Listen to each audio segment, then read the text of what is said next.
All Loves Excelling by John Bunyan. Chapter 1, Ephesians chapter 3 verse 18 and 19 in context.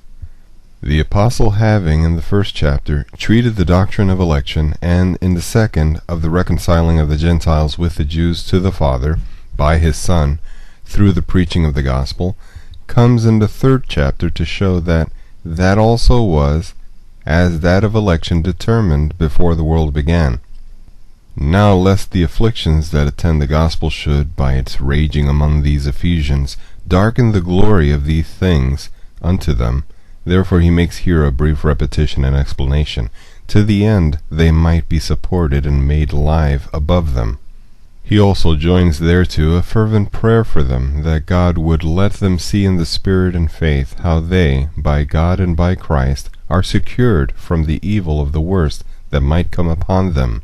Quote, "For this cause I bow my knees unto the Father of our Lord Jesus Christ, of whom the whole family in heaven and earth is named, that he would grant you, according to the riches of his glory, to be strengthened with might by his Spirit in the inner man, that Christ may dwell in your hearts by faith, and ye, being rooted and grounded in love, may be able to comprehend with all saints what is the breadth and length and depth and height, and to know the love of Christ, which passeth knowledge," etc. Knowing that their deep understanding what good by these were reserved for them, they would never be discouraged, whatever troubles should attend their profession. Part 1. The terms of measurement. Breadth and length and depth and height are words that in themselves are both ambiguous and to wonderment. Ambiguous because unexplained, and to wonderment because they carry in them an unexpressible something, and that something, that which far outgoes all things that can be found in this world. The apostle here was under a spiritual surprise, for a while meditating and writing he was caught. The strength and glory of the truths that he was endeavoring to fasten upon the people to whom he wrote took him away into their glory, beyond what could to the full be uttered. Besides, many times things are thus expressed on purpose to command attention, a stop and pause in the mind about them, and to divert, by their greatness, the heart from the world unto which they naturally are so inclined. Also, truths are often delivered to us like wheat, in full ears, to the end we should rub them out before we eat them, and take pains about them, before we have the comfort of them. Breadth, length, depth, and height. In my attempting to open these words, I will give you some that are of the same kind, and then show you first the reasons of them, and then also secondly something of their fullness. Those of the same kind are used sometimes to shew us the power, force, and subtlety of the enemies of God's church.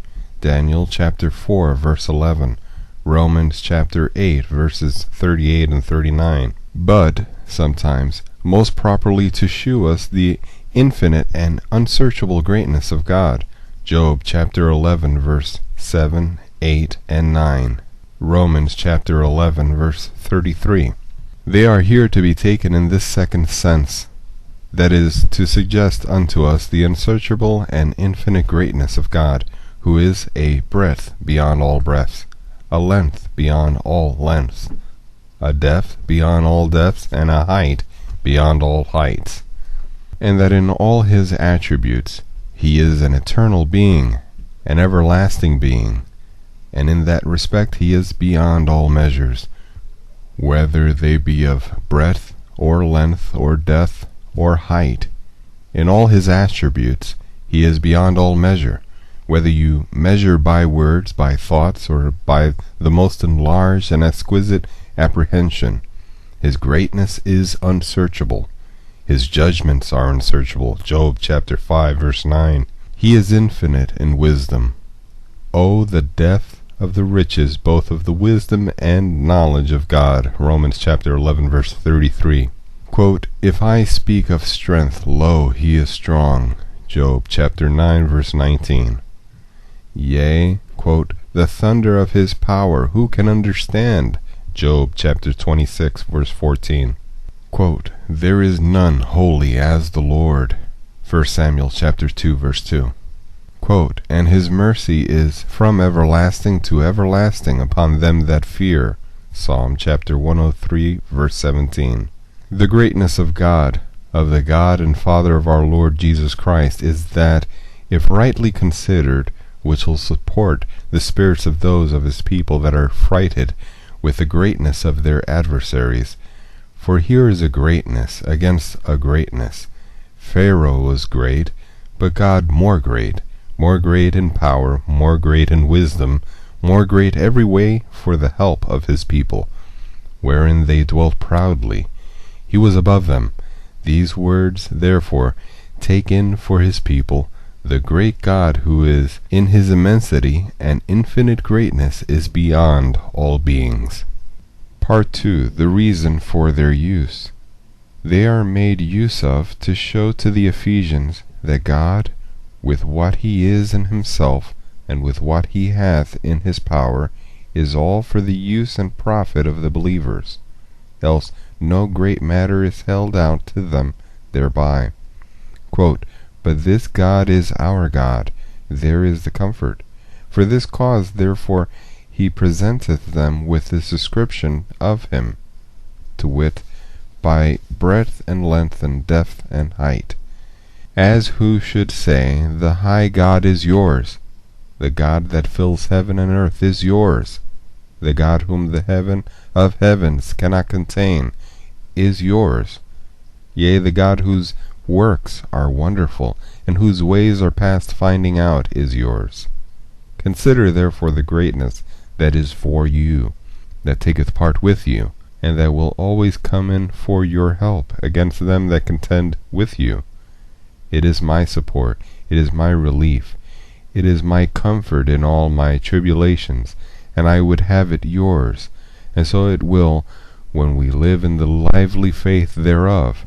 Nor should we admit of distrust in this matter, from the consideration of our own unworthiness, either taken from the finiteness of our state, or the foulness of our ways. Psalm chapter 46. For now, through God's attributes, several of them in their own nature are set against sin and sinners. Yea, were we righteous, are so high that needs they must look over us. For 'tis to him a condescension to behold things in heaven.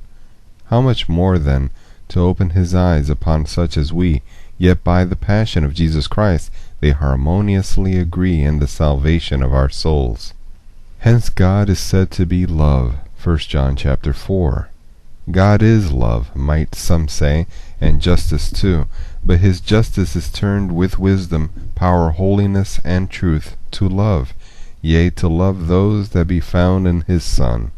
For as much as there is nothing faultworthy in his righteousness which is put upon us, so then, as there is in God's nature a length, and breadth, and depth, and height, that is beyond all that we can think, so we should conclude that all this love to us for Christ's sake, and then dilate with it thus in our minds, and enlarge it thus in our meditations, saying still to our low and trembling spirits, quote, "It is high as heaven, what canst thou do? Deeper than hell, what canst thou know? The measure thereof is longer than the earth, and broader than the sea." Job chapter 11, verse 8 and 9. Part 3. The fullness implied in them. But we will pass generals, and more particularly speak of their fullness, as they are fitted to suit and answer to the whole state and condition of a Christian in this life. The words are boundless. We have here a breadth, a length, a depth, and a height made mention of. But what breadth, what length, what depth, what height, is not so much as hinted. It is therefore infiniteness suggested to us, and that has engaged for us. For the Apostle conjoins therewith, and to know the love of Christ which passeth knowledge. Thus, therefore, it suits and answers a Christian's condition, while in this world, let that be what it will. If his afflictions be broad, here is a breadth. If they be long, here is a length, and if they be deep, here is a depth, and if they be high, here is a height. I will say there is nothing that is more helpful, succoring, or comfortable to a Christian while in a state of trial and temptation than to know that there is a breadth to answer a breadth, a length to answer a length, a depth to answer a depth, and a height to answer a height. Wherefore this is that the apostle prayeth for, namely that the Ephesians might have understanding in these things, quote, that ye may know what is the breadth and length and depth and height. Of the largeness of the apostle's heart in praying for this people, to wit, quote, that they might be able to comprehend with all saints what, unquote, etc. Of that we shall speak afterwards, but first to speak of these four expressions, breadth, length, depth, and height.